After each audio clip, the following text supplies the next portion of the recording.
guys, welcome to Psalm 69 Printables. I know what you're thinking. You're thinking, what in the world is she using there? Let me tell you. These are Prima artisan powders.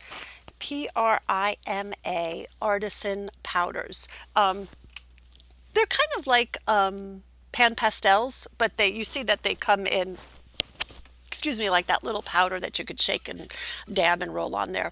So I thought I'd like to kind of use different things for the printables each week, So I thought, well, these sound fun and interesting. I like them. They were pretty good. They do stay on the page. I do have my page prepped with clear gesso, always. Um, and they did stay on the page. I kind of really they did go everywhere. I kind of got them in there with that felt pad and just kind of really rubbed them in. And even now, they're good.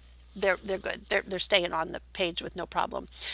This is just clear gesso, and I'm just tapping in a little bit of some cloud on there. You see over on the side, I've got all of my printables cut.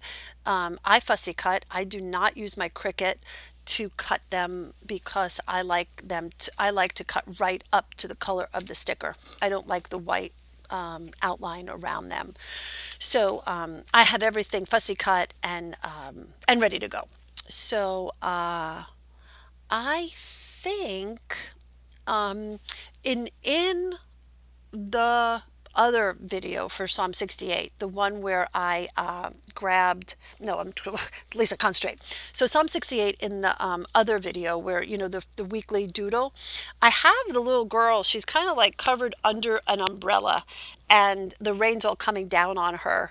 And she's covered from the showers of blessings. Psalm 68 talks about that he will send rain, refreshing rain to the weary inheritance, to the weary, to like an inheritance is that he knows that that's where we are children of God. So in this psalm, he's like literally saying to us, I get that within the inheritance of you being my child, even being grafted into the family, that you are still going to get weary.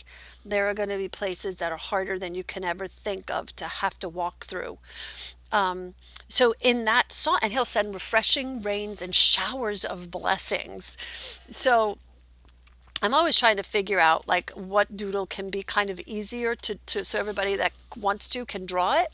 But this one, I get to have more fun with the printables because then I get to really get a freedom of expression because I'm drawing it and I'm coloring it in. All you have to do is print off the printables and get them in your Bible. So I do love this new wrinkle that he introduced at the end of 2018 because I get to do it really the way I see it, not trying to get it to be an easier doodle. So here you see my gal here. She's just got that umbrella off to the side and she is thirsty. She is in need. She is weary. She is tired of the walk and she is just letting it rain down on her. She is in receiving mode.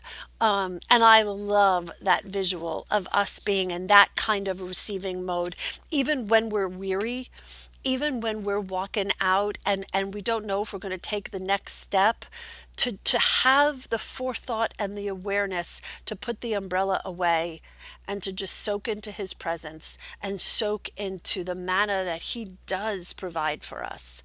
That manna might not be what we were expecting, what we thought it would look like, what we thought it would sound like, but he does always provide. So to not be closed off from the blessing, but to welcomely receive the blessings that he showers down on us. Oh yeah. Oh yeah. So okay, so here, just to go back a little bit, I'm using that distress ink here, and I just put it like so. Even the Prima artisan powders, I was able to use the distress inks right on top of it as well. So it wasn't like, I couldn't put something else on top of it.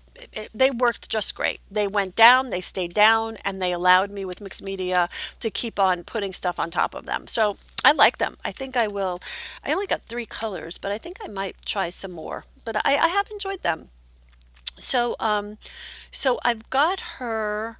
I wanted to pick up here. So there's lots of stuff that I did not use in the in the sticker kit for this week, but I wanted to pick up those pink flowers because they kind of match her skin tone, and that kind of keeps it all sort of like you've got those 3 points between her. Like, so when anytime you add a color into a composition, you add it in 3 times so that the person's eye will bounce. So here I'm just putting in my blessings because I have issues and I have to have it say the front same thing on front and back. But see, if you look at it now, you can see I've got the same colored flesh on her body, and then your eye goes up to the top flower and then to the bottom flower and then back again. So your eye kind of stays right within the girl and that soak me in your presence, Lord. So that's why I put those down so that the eye would continually bounce to where I needed it to bounce. So I think, come on, Lisa, pick up that book, move that book up there a little bit. I'm going to use this indigo pencil. I think that was such a nightmare. Oh, maybe oh, there it is. Oh, this pencil and I do not get along. I have more pencils out in the garage, but I just have to go and get one. I'm so stubborn that I'm going to win over this pencil. This is like my little Prismacolor that in order to get that ridiculous little point on it, I have to sharpen it 6 times, and the lead breaks before I can get anything out of it. So I know. Lisa, go get another one. I can't. I can't. It's not in me. I got to use up everything I got in that one. So here, I always drop in my shadows on that one side. So, and I do. Do you see how that just sort of makes the cloud look like it's on the page? Oh, I needed a sip. It just kind of gives a nice look. But you know what I did find is that if your pencil is not sharp enough, which mine wasn't, you get that little white line between your sticker and the shadow or whatever it is that you're laying down. So I had to kind of get that tip and manipulate it so I was getting right up to the sticker. So I'm just kind of putting in that visual stop around her, those dark, moody clouds. That is the weariness that we've been walking in. But oh no, look at her. She is smack dab in the middle of a bright spot. And he promises us that. He promises that there's always going to be a bright spot in the midst of the trials and in the midst of your weary land, your weariness. So that's it, guys. Have a super duper week, and I will see you next week on Psalm 69. Bye, guys.